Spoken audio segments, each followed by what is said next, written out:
ஒரு குழந்தைய நம்ம ஸ்கூலுக்கு அனுப்புறோம் அப்படின்னா காலையில 8 மணிக்கு போயிட்டு சாயந்தரம் 5 மணிக்கு தான் அது வீட்டுக்கே வரும். கரெக்டா அது வீட்டுக்கு வந்தோடனே லஞ்சு சாப்பிட்டியா, தண்ணி குடிச்சியா, இன்னைக்கு வந்து ஸ்நாக்ஸ் எல்லாம் காலி பண்ணியா, ஹோம்ஒர்க் என்ன கொடுத்தாங்க, சாக்ஸ கலட்டு பேக் தூக்கியாங்க வை, ஹோம்ஒர்க் எல்லாம் எழுதி முடிக்க போறியா, என்ன பண்ண போற அப்படின்னு சொல்லிட்டு மூச்சு விடாம, நான் மூச்சு விடாம பேசுற மாதிரி நீங்க குழந்தைகிட்ட மூச்சு விடாம கேட்காதீங்க.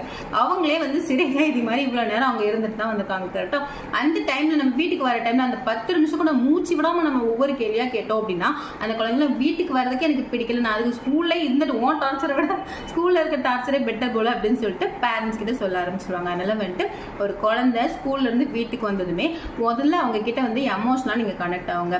என்னமா சொல்லி கொடுத்தாங்க அப்படின்னு சொல்லி கேட்கறதுக்கு முன்னாடி நீங்க வந்து ஃபர்ஸ்ட் நான் எவ்வளவு மிஸ் பண்ண தெரியுமா, நீ ஸ்கூல் போயிட்டதுக்கு அப்புறம் நான் உன்னை மட்டும் தான் நினைச்சிட்டு இருந்தேன் பேபி அப்படின்னு சொல்லிட்டு உங்க குழந்தைங்க கிட்ட நீங்க சொல்ல ஆரம்பிங்க. கண்டிப்பா வீட்டுக்கு வரதுக்கு அவங்க சந்தோஷமா வருவாங்க அப்படின்னு சொல்லிட்டு இந்த வீடியோ முடிக்கிறேன். இந்த வீடியோ பிடிச்சா லைக் பண்ணுங்க, ஷேர் பண்ணுங்க, சப்ஸ்கிரைப் பண்ணுங்க. அடுத்த வீடியோல பார்க்கலாம். வணக்கம்.